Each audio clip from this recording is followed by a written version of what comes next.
É isso aí, Cultura Urbana está de volta. Cota racial na universidade é o tema do programa de hoje. E o nosso convidado é o deputado Gilberto Palmares.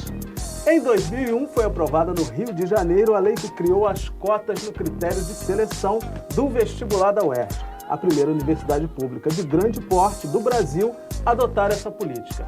Hoje, a Universidade Estadual do Rio de Janeiro reserva no seu exame de seleção 20% de suas vagas para negros, 20% para alunos oriundos da rede pública de ensino e 5% para pessoas com deficiência ou pertencentes a povos indígenas. Uma iniciativa que garante o acesso democrático ao ensino superior. Se liga aí.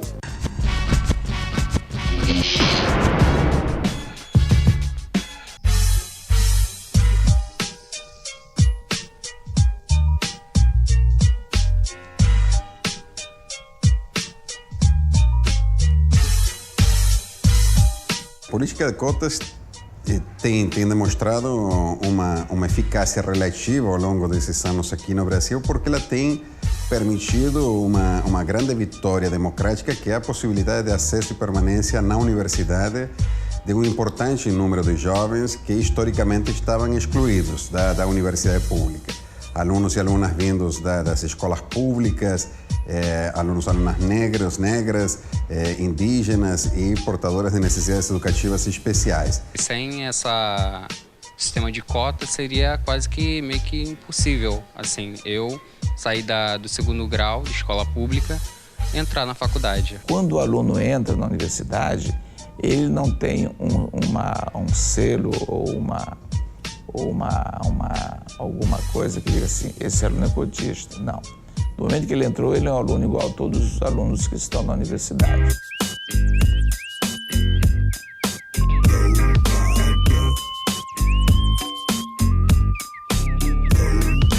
As cotas não garantem a permanência, porque a permanência deve estar associada a programas específicos que têm a ver com bolsas, com condições efetivas de aprendizagem, com apoio, que nem sempre é um apoio acadêmico, com apoio para que os alunos possam permanecer. Tem muitos os alunos que estão entrando nas universidades que não têm computador, por exemplo, na casa. Os alunos do sistema de cota, eles já recebem no primeiro período uma bolsa de iniciação acadêmica no valor de R$ 190. Isso dado pela UERJ. E são em torno de 1.316 bolsas. E uma bolsa a partir do terceiro período, que é oferecida, financiada pela FAPERJ, que chama-se Bolsa de Incentivo à Graduação.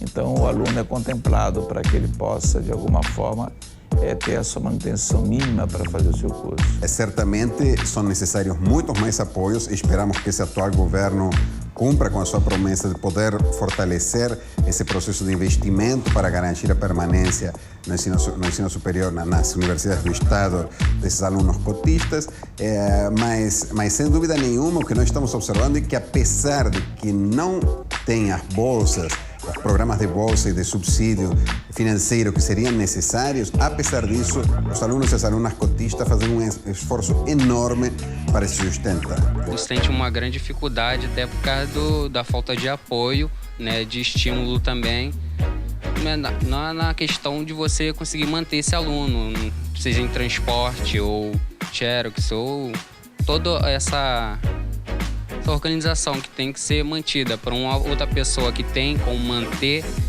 sem trabalhar, sem fazer nada além de estudar, é muito mais fácil. Mas para aqueles que não têm a oportunidade, fica muito mais difícil. Trabalham muitas vezes muitas horas por dia, chegam à universidade no horário da noite, estudam e esse esforço deve ser reconhecido. É a condição do negro no Brasil, né, cara? Condição, a gente tem que trabalhar, a gente não vem de uma família bastarda que deixa uma renda pra gente poder estudar em paz, então a gente trabalha e estuda e consegue se formar, sim. Agora temos muitas coisas a fazer, inclusive temos que começar a avaliar o que acontece no mercado de trabalho com esses alunos e alunas cotistas que terminaram nas universidades sua formação e começam a sair ao mercado a procurar emprego agora com um diploma universitário.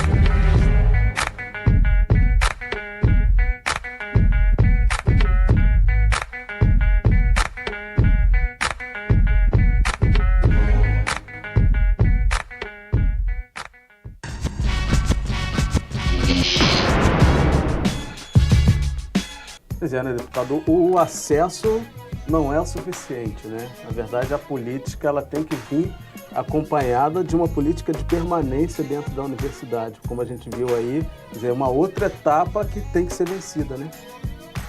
Primeiro eu queria fazer uma observação. Nós aprovamos aqui na Assembleia Legislativa também uma emenda que eu apresentei, estabelecendo a política de cotas para todas as instituições de ensino superior ligadas ao Estado do Rio de Janeiro.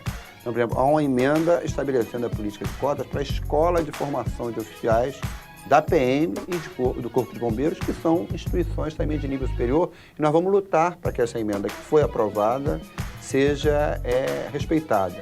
Segundo, como a gente está se comunicando aqui com o telespectador, é bom saber que a política aprovada aqui não basta ser afrodescendente, não basta ser oriundo de escola pública, ou ser indígena, ou ser portador de deficiência. Tem um corte também de renda. Uhum. E é a universidade, com a sua autonomia, que estabelece, né? Então, são alunos pobres, carentes. Né? Não é... E a terceira questão é o seguinte, a questão do mérito. Também não basta ter esse corte, tem que ter tido um aproveitamento mínimo, né, estabelecido pela universidade. Então, essas informações são importantes passar para a população. Agora, eu concordo que o processo de acesso, a cota propriamente dita, é fundamental para dar à universidade pública, à universidade em geral, a cara que tem o povo brasileiro, a diversidade com que é constituída a juventude brasileira. Mas é preciso políticas públicas que possibilitem esse aluno estar na universidade, porque esses estão entre a parcela mais pobre da população. Então é preciso que o cidadão possa sair de Nova Iguaçu e pagar a passagem para vir estudar na UERJ. Todo mundo sabe que qualquer curso universitário hoje você é obrigado a tirar um caminhão de xerox de texto ou então comprar o livro, que é muito mais caro, como o menino registrou no vídeo. E tem cursos que têm equipamentos, né? Por exemplo, curso de medicina, curso de odontologia, né? Que tem equipamentos caros. É preciso. Por isso que é necessário que haja uma pressão das universidades, dos alunos, dos setores democráticos da população, para que aqui na Assembleia Legislativa, quando a gente for discutir o orçamento, e o orçamento dessas universidades é debatido aqui, se aloque recursos para possibilitar não apenas o aluno entrar para a universidade, mas poder cursar a universidade com um mínimo de condição. E faltou ainda uma outra informação, a experiência de cotas é muito recente, mas é bom que se saiba que o aproveitamento do aluno cotista, contrariando expectativas elitistas de alguns segmentos, tem estado acima da média do aproveitamento lá na UERJ. Isso são as próprias pessoas da UERJ que têm dito. Tem pesquisas e tudo. O que significa que se o governo, se o Estado brasileiro, se os setores democráticos da sociedade investem efetivamente em dar possibilidade, em dar oportunidade aos filhos das camadas populares, a resposta é positiva. E aí não ganham só essas pessoas, não. Ganha o país como um todo. Claro, um país como o nosso, se ele não tiver diversidade, jamais vai ser um país desenvolvido, né? Com certeza. E uma coisa importante também é que a gente estava falando aqui, a questão do acesso. O aluno cotista, ele faz a primeira fase do vestibular, claro, que a primeira fase é igual para todo mundo. Exatamente. Ele só vai para a segunda fase, onde ele vai poder concorrer à política de cotas depois que ele tiver tirado um conceito até o acho que é o C ou D, exatamente, que são o conceito de aprovado na primeira fase. Exatamente. Né? Então, não é assim então como as pessoas... Então é falso, é mentiroso dizer que ele entra para a universidade. Primeiro, ele tem que ter o segundo grau, como todo mundo. E eu repito, ainda hoje, no país em que a gente vive, no nosso estado do Rio de Janeiro, no Brasil, chegar ao final do ensino médio não é uma coisa simples. Para os filhos das camadas populares, tem um monte de barreira a ser quebrada. Então, tem um mérito muito grande. O filho, às vezes, de uma família em que a chefe da família era a mãe, trabalhando com enorme dificuldade.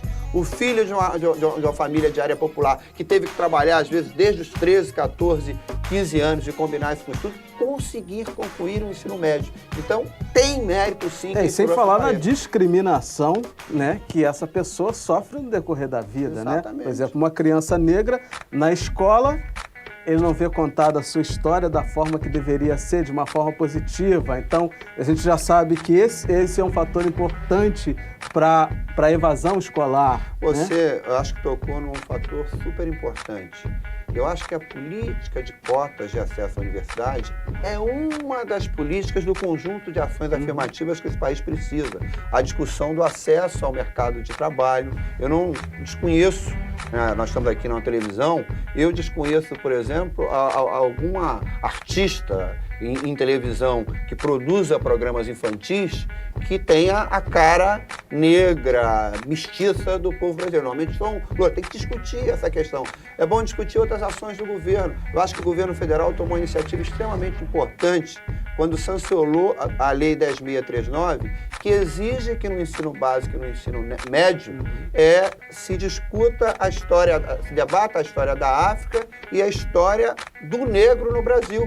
As pessoas falam, ser brasileiro. Ser brasileiro é conhecer a nossa história. E da mesma forma como é importante conhecer a história da Península Ibérica, que os portugueses ajudaram a formar o Brasil, colonizaram o Brasil, não dá para negar isso como elemento importante da nossa história, também foram africanos. A mão de obra nesse país... não dá para negar também que foi construído com a mão de obra negra africana, né? Portanto, ser brasileiro tem um buraco, tem uma lacuna, significa discutir também a história de quem formou esse país. Então é preciso a gente brigar também para que a Lei 10.639 pegue, para que as escolas, sejam as escolas públicas, sejam as escolas particulares, respeitem essa questão. Eu sei que eu tenho feito um trabalho nesse sentido, eu sei que há resistência por preconceitos de diversas naturezas.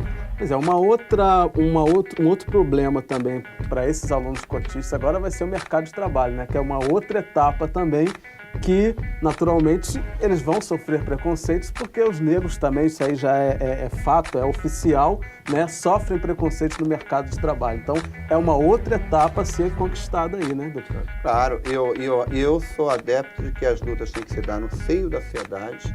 Por isso eu valorizo tanto iniciativas como os cursos pré-vestibulares populares, como os cursos em comunidades também de reforço escolar no nível médio, que tem um aspecto educativo propriamente dito, mas tem um aspecto de discussão mais geral da realidade desses segmentos e a cobrança para que haja políticas de Estado, governo federal, governo estadual, os governos municipais que venham de encontro e ajudem a combater toda e qualquer forma de discriminação. Nós estamos, por exemplo, procurando a Secretaria de Estado de Trabalho aqui do Rio de Janeiro. Sabemos que o secretário é uma pessoa sensível a essa discussão, para discutir no Cine como é que está essa história. O Cine é o espaço de procura para um posto no mercado de trabalho de grande parte da população, desde a população de baixa escolaridade, pequena qualificação, mas nós queremos também que ele debata o seguinte: a questão do acesso ao trabalho, aqueles postos de melhor qualificação, que exigem diploma universitário, para que você rompa outra barreira. Tem que romper a barreira de acesso à universidade, de acesso ao ensino básico de qualidade, mas tem que romper também a barreira do mercado de trabalho. Ok. Eu vou para o break e, na sequência, vamos entender por que as cotas para negros são tão polêmicas. Segura aí que eu já estou de volta.